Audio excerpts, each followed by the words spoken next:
학생 여러분, 안녕하세요. 고등학교 사회문제 탐구를 강의하는 빛골 수업평가 지원단 일반사회교사 박주삼입니다. 학생 여러분, 사회문제 탐구 과목은 어떤 과목일까요? 우리가 진로 선택 과목으로 여러분들이 다양한 여행지리나 고전윤리 등을 선택했을 텐데 그 중에 여러분들은 사회문제 탐구 과목을 선택하셨잖아요. 그럼 사회문제 탐구는 우리 학습자들이 주체적이고 능동적인 탐구를 통해 사회문제 해결 능력을 함양하고자 하는 과목입니다.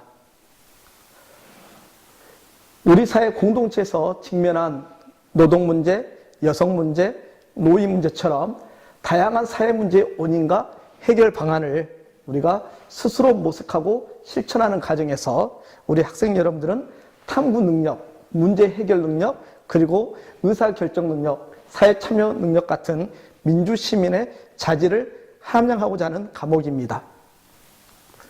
또한 학생 여러분들 중에는 경제학이나 정치학이나 법학, 심리학 등 이런 사회과학 계열을 진로로 선택한 친구들이 있을 텐데 이런 분야를 탐색하는 과목입니다. 그럼 사회문제 탐구는 어떤 단원으로 구성되어 있을까요? 크게 6개의 단원으로 구성되어 있습니다. 사회문제 이해 단원에서는 사회문제의 의미와 관점, 그리고 탐구 방법과 절차를 학습하고 사회문제 탐구 과정에서 발생할 수 있는 윤리적 쟁점과 대책을 학습하고자 합니다. 게임 가몰입 단원에서는 정보사의 의미와 특징을 살펴보고 게임 가몰입의 발생 원인과 해결 방안을 구체적인 사례 탐구 활동을 통해서 살펴보고자 합니다. 학교폭력 단원에서는 사회 문제로서의 범죄의 의미와 유형, 현황을 살펴보고 특히 학교폭력의 원인과 해결 방안을 구체적인 사례 탐구를 통해 살펴보고자 합니다.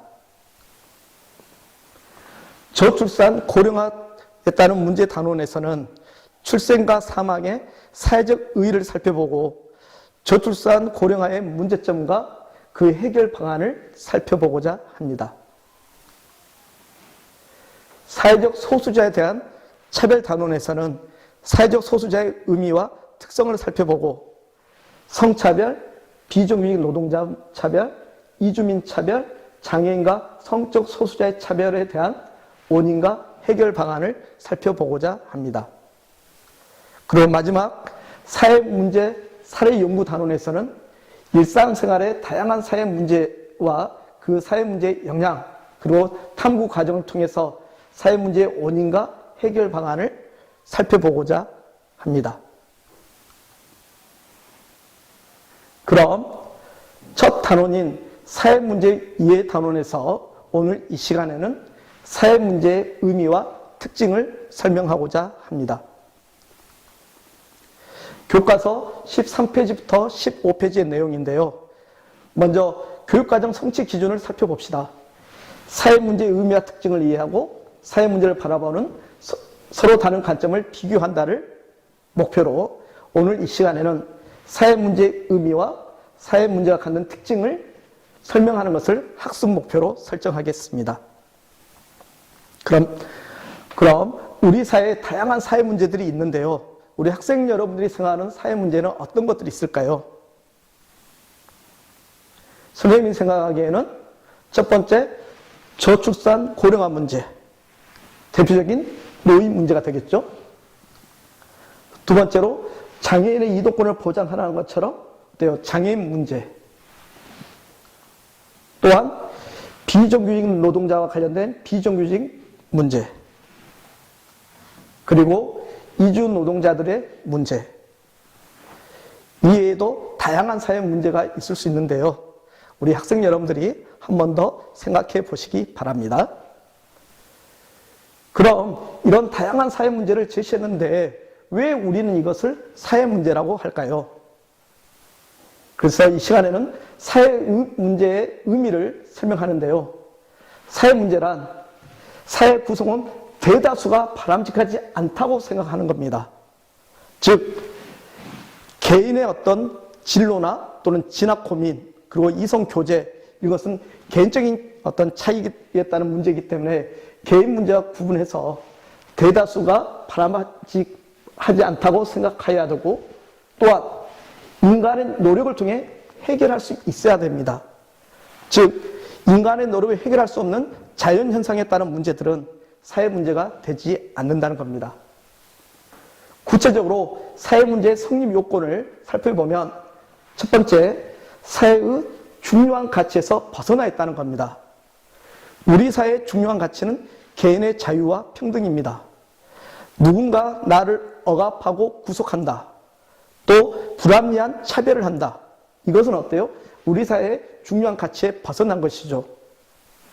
그래서 우리는 이것을 사회 문제라고 이야기합니다. 두 번째로, 구성원 다수가 그 현상에 부정적인 영향을 받는다는 겁니다. 지금 코로나19로 인해서 많은 친구들이 힘듭니다. 우리 사회가 너무 지금 힘들죠. 특히 외국 여행이나 확진자와 접촉했었을 때 우리가 자가격리를 하고 있지 않습니까? 근데 그 자가격리를 해야 될 대상이 무단으로 자택을 이탈한다. 그로 인해서 발생한 어떤 피해, 이런 것들은 전형적인 사회 문제라 할 수 있겠습니다. 또한 사회 문제는 일시적이지 않고 일회성이 아닌 지속적이고 반복적으로 나타나야 된다는 것입니다. 한 번 나타나는 것, 잠깐 나타나는 것은 사회 문제라 하지 않습니다. 그리고 발생의 원인이 사회에 있어야 되며 인간의 노력으로 해결 가능했을 때 우리는 이런 요건이 갖춰졌을 때 사회 문제라고 하겠습니다. 사회 문제의 특징에 대해서 설명드리도록 하겠습니다. 첫 번째, 객관성인데요. 실업률이나 사망률처럼 객관적 수치로 표시될 수 있는 현상을 말합니다. 대표적으로 우리나라는 OECD 국가 중에 자살률은 높은 반면에 출산율은 낮은 국가입니다. 두 번째, 상대성입니다. 동일한 현상이더라도 시대와 장소에 따라 사회 문제 여부가 달라질 수 있다는 것입니다. 지금 보시면 왼쪽의 사진은 장발 단속이나 미니스커트 단속입니다. 그리고 오른쪽의 사파는 이슬람 교도에게 돼지고기를 금기하는 것, 힌두교에게 소고기를 금기하는 것, 이렇듯 시대와 장소에 따라 사회 문제가 달라질 수 있다는 특징을 가지고 있습니다. 또한 역사성입니다. 사회 문제는 시대적 상황과 밀접한 연관성이 있습니다. 그래서 노예제 폐지와 관련된 문제들, 또 여성의 참정권 문제 같은 경우들, 시대적 상황과 관련되어 있기 때문에 이런 것들은 사회 문제의 정의를 규정하기도 합니다. 그리고 네 번째, 전체성입니다. 사회 문제는 부분이 아니라 서로 전체적으로 연결되어 있다는 것입니다. 앞서 얘기했던 코로나19 같은 경우도 전염병의 문제였지만 이것이 교육 문제 그리고 경제활동에도 영향을 미치고 있습니다. 이런 객관성, 상대성, 역사성, 전체성의 특징을 갖고 있습니다. 또한 사회 문제는 사회를 분열시키고 심하면 사회를 해체시킬 수 있다는 부정적 측면도 있는데요.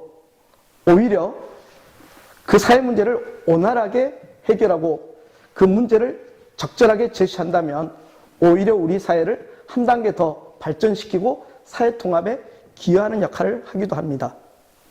예를 들어 코로나19 같은 경우도 우리 사회가 메르스를 통해서 이 전염병에 대한 대비책이 있었기 때문에 그래서 지금은 세계적으로 방역 선진국이라는 그런 평가를 받는 것이 바로 이런 긍정적 측면이 될 수 있겠습니다. 자, 마지막으로 사회 문제 유형에 대해서 설명하겠습니다. 자, 첫 번째로 사회 구조가 일부 구성원에게만 유리하게 작용해서 나타나는 구조적 문제가 있는데요. 대표적으로는 계층 간 소득 격차, 지역 격차, 교육 불평등 문제 등이 있겠습니다. 두 번째로 시대 변화에 따른 사회의 지배적 가치관의 변화에 따른 문제가 있는데요. 대표적으로 인권 침해 문제, 외국적 취득 문제 등이 있겠습니다. 세 번째로는 급속한 산업화에 따른 부작용의 문제가 있는데요. 대표적으로 미세먼지와 같은 환경오염, 도시로 인구 집중 문제, 노사 갈등 등이 있겠습니다. 그럼 마지막으로 구성원들이 인정하는 사회적 규범이나 가치관의 범위를 벗어난 행동으로 인한 일탈적 사회 문제가 있는데요. 음주나 흡연 같은 청소년 비행 문제, 약물 남용 문제, 알코올 중독 등이 그 대표적 사례가 되겠습니다. 지금까지 우리가 사회 문제의 의미와 특징을 살펴보았습니다. 그럼 우리 학생 스스로 주어진 문제를 통해서 개념을 확인하였으면 합니다.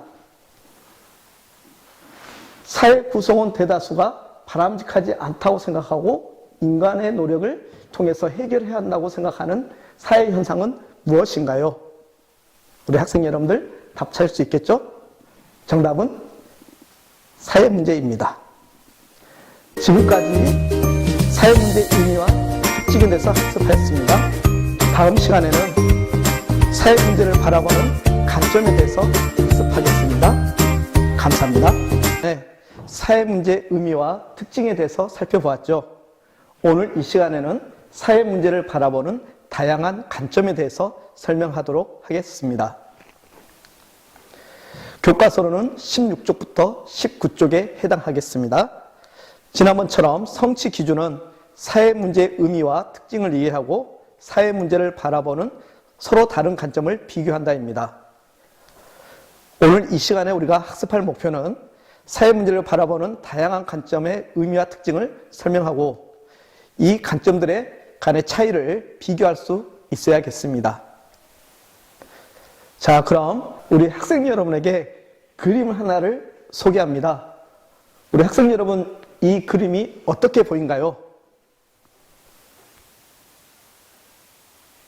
언뜻 보면 과일 바구니처럼 보이기도 하지요. 하지만 이게 꼭 과일 바구니로만 보일까요? 그러면 이 사진은 어떤가요?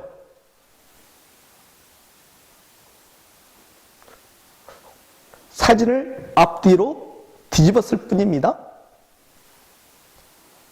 하지만 어때요? 왼쪽에 있는 사진은 과일 바구니처럼 보였지만 오른쪽에 있는 사진은 모자를 쓴 남자처럼 보이지는 않는가요? 헷갈리신가요? 정답은 없습니다. 그러면 선생님이 왜 이 사진을 가져왔는가? 우리가 사회 문제를 바라볼 때 이렇듯 관점이 중요하다는 겁니다. 그러면 왜 이렇게 서로 달리 그림이 보일까요? 바로 개인의 어떤 환경이나 또는 가치관이나 신념의 차이 때문에 그럴 수 있습니다. 어떤 친구는 선생님 저는 모자를 쓴 남자애처럼 전혀 안 보여요. 이렇게 주장하는 친구도 있을 것이고요. 아니 선생님 저는 모자를 쓴 남자애처럼 처음부터 보였는데요. 이렇게 이야기하는 친구도 있을 겁니다.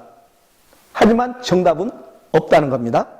따라서 오늘 이 시간 우리가 살펴볼 부분이 관점인데요. 관점이 무엇인가부터 정리해보면 관점이란 어떤 특정 대상을 인식하는 방식이나 태도 또는 특정 대상에 의미를 부여하는 방식입니다. 앞선 그림처럼 과일 바구니로 보이는 친구도 있었을 것이고 모자를 쓴 남자처럼 보이는 친구도 있을 것이고 이것은 내가 어떤 방식이나 태도로 또 어떻게 의미를 부여하에 따라서 달라진다는 것이죠. 자, 이런 관점에는 크게 거시적 관점과 미시적 관점이 있는데요. 먼저 거시적 관점입니다. 거시적 관점은 한자를 좀 생각해 보면 좋은데요. 클 거자입니다. 그러니까 크게 본다는 것이죠. 사회 문제를 좀 더 크게 본다. 그러면 크게 본다는 것은 우리 사회에 각종 사회 제도나 사회 구조가 있다는 겁니다. 우리 사회는 대한민국이라는 사회는 교육제도, 정치제도, 경제제도 등 각종 제도들이 있습니다.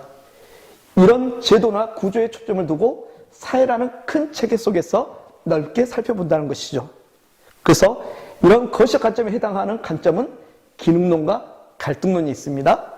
하지만 이런 거시적 관점은 우리가 사회 속에서 살아가는 사회 행위자의 측면을 간과한다, 이렇게 한계점이 있는데요. 무슨 이야기냐면, 우리 이번에 코로나19로 인해서 많은 사람들이, 연예인들이 기부 행위를 했었고 또 자원봉사를 했지 않습니까? 근데 이런 것들은 어떤 구조나 제도 때문에 한 건 아니죠. 그냥 순수한 마음에서 우러나와서 기부도 하는 것이고 또 자원봉사도 하는 거 아닙니까? 이렇듯 이런 사회 행위자의 행동들에 대해서 이 거식 관점은 설명할 수 없다는 한계점이 있다는 겁니다. 이런 거시적 관점이 있으면 또 한편으로는 미시적 관점도 있습니다. 미세할 미자입니다. 그러니까 자세하게 보겠다. 우리 현미경 할 때 미자죠. 그러니까는 사회적 행위자인 구성원들의 상호작용에 초점을 맞춰서 탐구한다는 것입니다. 앞서 선생님이 코로나19로 인해서 많은 사람들이 자원봉사도 하고 기부 행위도 했습니다. 어떤 연예인이, A라는 연예인이 기부를 하니 B라는 연예인이 따라서 할 수도 있겠지만 순수한 자기 어떤 마음에서 필요에 의해서 이렇게 나눔을 실천하고자 하는 그런 배려의 정신을 보였던 것이 라고 할 수 있습니다. 그래서 이런 구성원의 상호작용에 초점을 맞추어서 탐구하는 관점을 우리는 미시적 관점이라고 합니다. 이런 미시적 관점의 대표적인 관점 이론이 상징적 상호작용론이 있습니다. 하지만 이런 미시적 관점도 사회 행위자에 영향을 미치는 사회 구조적 측면을 소홀히 못한다는 것입니다. 여러분들 4교시 끝나면 즐거운 점심시간이 있죠. 4교시 때 좀 더 남들보다 먼저 급식실을 가고 싶지만 끝종이 칠 때까지 못 움직이잖아요.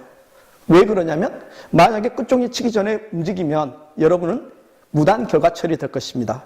즉 학교에 시간표라는 시정이라는 게 있기 때문에 그에 맞춰서 움직이는 거잖아요. 즉 개인의 행동에 영향을 주는 사회 구조라는 것이 있는데 미시적 관점은 그것을 또 간과한다는 한계점이 있습니다. 그러면 좀 더 구체적으로 관점들을 설명하도록 하겠습니다. 자, 선생님이 사진 한 장을 지금 가져왔습니다. 이것은 교과서에 있는 사진입니다. 또 하필이면 사진의 내용이 초록색이 많이 보여서 조금 그렇지만, 자, 이 모습을 보고 거식 관점과 미시적 관점, 그리고 또 기능론과 갈등론, 상상론을 우리가 해석할 수 있어야 될 것입니다. 미리 이야기하면 이 회식 자리에서 어떤 직원들 간의 인하단결, 친목 도모를 위해서 모였다라고 주장하는 사람도 있을 것이고요. 모임에 가기 싫은데 상사가 억지로 참여하라니까 억지로 끌려와서 그냥 회식 자리에 참석한 사람도 있을 것이고요. 또 어떤 사람 어때요? 이런 회식 자리를 통해서 평소에 이야기 못했던 옆 사람하고 옆 부서 직원하고 이렇게 대화를 통해서 즐거움을 나눌 수 있다. 이런 식으로 각기 해석할 수 있다는 것입니다. 그래서 이것을 좀 더 구체적으로 설명해 드리겠습니다. 먼저 기능론입니다. 우리 교과서 16쪽에 있는데요. 자, 기능론은 거식 관점이라 했죠. 그래서 사회를 하나의 유기체, 살아있는 생명체입니다. 유기체라는 것은 하나의 살아있는 생명체로 보고 그 사회를 이루는 각종 제도나 집단들이 서로 연결되어 있더라. 그리고 이 연결되어 있으면서 일정한 기능을 수행하고 있더라. 즉 학교라는 제도 속에서 관리자, 교장, 교감 선생님의 역할, 선생님들의 역할, 학생들의 역할, 이런 역할들이 각각 있고 이것들이 서로 상호 의존하면서 제 역할을 수행했었을 때 그 학교는 원활하게 이렇게 교육 활동이 이루어지겠죠. 따라서 사회 구성 요소들이 서로 조화와 균형을 이루고 있다고 봅니다. 자, 사회를 하나의 생명체로 본다는 것이죠. 이걸 우리가 전문적인 용어로 사회 유기체설이라고 이야기를 합니다. 자, 따라서 기능론의 입장에서는 사회 구성원 다수가 합의된 가치와 규범을 중시한다는 겁니다. 대한민국 사회에서는 자유와 평등이라는 가치를 바탕으로 해서 인간의 존엄성을 실천하고자 하는 것이죠. 이것은 대한민국 구성원 어느 누구도 이렇게 부정할 수 없는 모두의 공통된 생각일 겁니다. 합의된 가치고 규범이죠.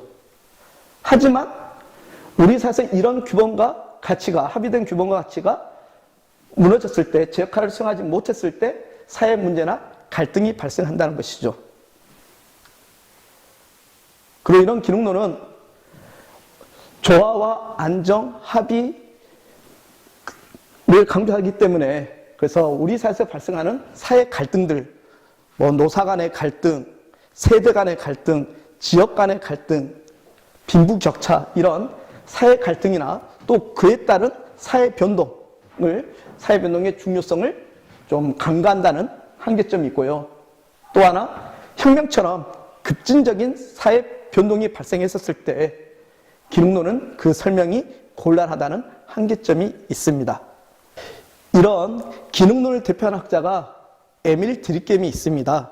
우리 교과서 17페이지 읽기 자료에 나와 있는데요. 선생님이 밑줄로 정리를 했습니다. 드리켐은 전통적인 사회적, 종교적 연대가 붕괴되고 새로운 제도가 생겨나는 근대 사회가 어떻게 통합과 응집성을 유지하는지에 관심을 갖고 특히 과학적인 접근을 시도했는데요. 드리켐은 사회는 각 부분의 합 이상이다. 즉 사회적인 실체가 있다라는 것을 주장하며 사회적 사실의 중요성을 강조하고 있습니다. 여기서 말한 사회적 사실이라는 것은 사회 구성원의 행동을 초월하는 객관적 실체인데요.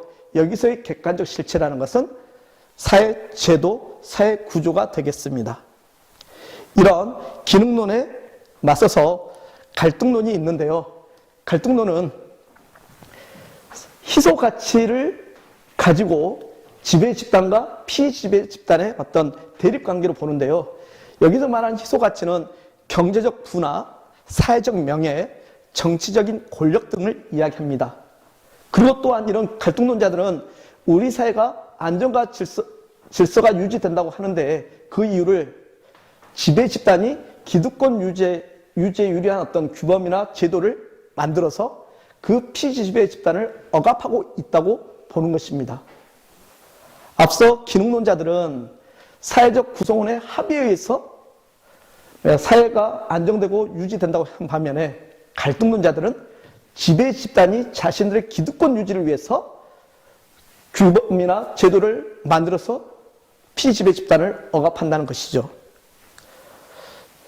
또한 그래서 이런 갈등론자들은 이런 지배 집단과 피지배 집단의 갈등과 대립은 불가피한 현상이고 이런 갈등과 대립이 오히려 사회 발전과 변화의 원동력이 된다 이렇게 봅니다. 그리고 우리 사회에서 다양한 사회운동이 있죠. 노동운동이든 참정권운동이든 이런 환경운동이든 이런 사회운동은 이런 집단 간의 지배 억압을 해결하는 데 중요한 역할을 한다고 보고 있습니다. 하지만 갈등론은 너무 대립과 갈등에 초점을 두다 보니까 분명히 우리 사회는 조화와 균형을 유지하고 있는데 이런 부분을 너무 소홀히 하고 있다라는 한계점이 되겠죠. 그리고 이런 갈등론의 대표적인 학자가 칼 마르크스입니다. 칼 마르크스는 인간 사회를 생산수단을 통제하는 지배계급과 노동을 파는 노동계급으로 그래서 계급 간의 투쟁을 통해서 사회는 발전해 왔다. 특히 사회의 물질적인 조건이 인간의 의식을 결정하고 특히 문화적, 정치적 조건은 경제적 토대에 의해서 결정된다고 주장하는데요. 이걸 우리는 뭐라 하냐? 경제 결정론이라고 이야기합니다. 그러니까 경제가 정치나 사회 부분을 결정한다. 이렇게 이야기하고 있습니다. 이런 지금까지 거시적 관점의 기능론과 갈등론을 살펴봤는데요. 앞서 우리가 미시적 관점도 있다 했었죠. 이런 미시적 관점에 해당되는 것이 상징적 상호작용론입니다. 그래서 상징적 상호작용론에서 사회는 어떻게 보는가? 첫 번째로 개인들이 상호작용 과정에서 나타나는 행위의 주관적 동기 그리고 의미를 해석하는 데 초점을 둔다는 것입니다. 특히 사회는 개인들이 다양한 상징을 활용한다는데요. 여기서 상징은 언어일 수도 있고 몸집이 될 수도 있고 이런 제스처가 될 수도 있고 이런 것들을 활용해서 의미를 주고받는 상호작용이 얽혀서 나타나는 것이 사회다. 라고 설명하고 있습니다. 그래서 이런 상상론은 각자의 의미를 어떻게 부여하고 해석하는지, 특히 상황 정의에 따라서 행동한다고 하는데요. 여기서 상황 정의란 것은 우리 가장 많이 쓰는 표현 중에 이런 표현이 있죠. 우리 커피를 한잔 하러 갈까? 근데 막상 커피점에 가서 커피를 주문하는데 어떤 친구는 커피를 주문하기도 하지만 어떤 친구는 차를 주문하기도 하잖아요. 근데 차를 주문한다 해서 너 왜 커피 주문하지 않아? 라고 이렇게 꾸짖지는 않잖아요. 이게 바로 우리가 상황 정의라는 것입니다. 그래서 대표적으로 한자가 보일는지 모르겠습니다. 합격 사과입니다. 이 사과는 사과인데 웬 합격 사과지? 이것은 일본에 큰 태풍이 왔었을 때 수확을 앞두고 있었는데 이 태풍에서 사과가 떨어져서 많은 농가들이 큰 피해를 봤었습니다. 근데 그 강한 바람과 많은 비에도 이겨낸 사과, 그렇게 해서 수확했다 해서 특히 일본도 큰 시험을 앞두고 합격이라는 의미를 부여해서 이 사과였다 했더니 사과가 많이 팔렸다는 것이죠. 비싼 가격에 팔렸다는 것이죠. 이렇게 어떻게 의미 부여하는가에 따라서 달라진다는 것입니다. 따라서 이런 상징과 그 다음에 개인의 능동성을 강조하는 것이 상징적 상호작용론의 입장인데요. 하지만 상상론도 사회 구조나 제도의 힘을 소홀히 했다는 그런 한계점이 있습니다. 이런 상상론의 대표적인 학자가 조지 허버트 미드라는 학자인데요. 우리 교과서 18쪽에 나와 있습니다. 읽기 자료에. 자, 주요 내용을 밑줄 쳐서 보면 사람들은 이러한 상징을 이용하여 자아 개념과 정체성을 형성하더라. 이런 정체성을 가지고 세상에 들어가서 다른 정체성들과 상호작용하면서 사회를 창조하더라. 즉 상황 정의를 통해 상징이라는 매체를 통해 상황 정의에서 서로 간에 상호작용을 한 것이 상징적 상호작용론의 입장이 되겠습니다. 자, 그러면 지금까지 우리가 기능론, 갈등론, 상상론을 설명했는데요. 그러면 우리 약물 남용과 관련해서 서로 A, B, C 관점에 대해서 한번 살펴보도록 하겠습니다. 차분하게 어느 관점에 해당하는지 한번 정리해 봅시다. 자, A 관점은 무엇일까요? A 관점에서 가장 키워드는 첫 번째, 두 번째 줄 사회 경제적 불평등에 주목한다. 또 맨 아랫줄에 사회 경제 약자 계층이 훨씬 많이 사법 처리된 비율이 높더라. 그래서 지금 A 관점은 갈등론의 입장이죠.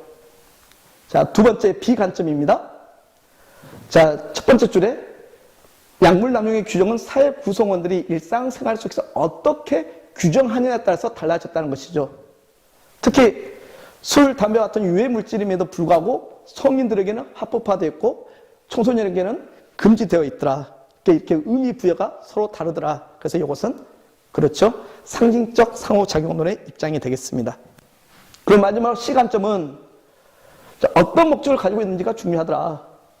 특정 약물이 운동선수에게 남용됐을 때와 암 환자에게 사용됐을 경우 이렇게 기능에 따라서 역할에 따라 달라지더라. 그렇죠? C 관점은 기능론의 입장이 되겠습니다. 자, 지금까지 배웠던 것을 마지막 표를 정리해 보도록 하겠습니다. 가부터 마까지 빈칸을 채워보는데요. 자, 순서대로 한번 해볼까요? 자, 지금 기능론과 갈등론 분석하니까 가, 나는 둘 중에 하나가 되겠습니다. 자, 봤더니 기본 입장에서 조화와 안정, 그 다음에 사회규범에서 구성원의 합의, 기존 사회규범의 통제의 약화, 이런 표현이 있기 때문에 가는 기능론의 입장이 되겠죠.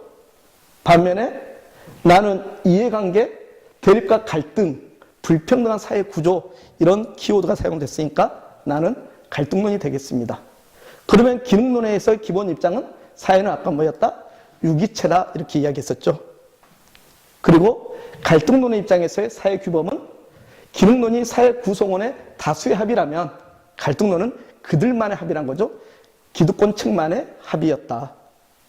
그리고 기능론에서는 사회화의 실패다. 갈등론에서는 불평등한 사회 구조다. 이렇게 보니까 이것을 우리는 사회 문제라고, 이렇게 사회 문제적인 입장에서 기능론과 갈등론의 시각이 되겠습니다. 지금까지 사회 문제를 바라보는 관점 중에 거시적 관점과 미시적 관점, 그리고 그것을 설명하는 대표 이론으로 기능론, 갈등론, 상징적 상호작용론에 대해서 설명하였습니다. 다음 시간에는 사회 문제를 탐구하기 위한 과학적 방법에 대해서 학습하도록 하겠습니다. 감사합니다.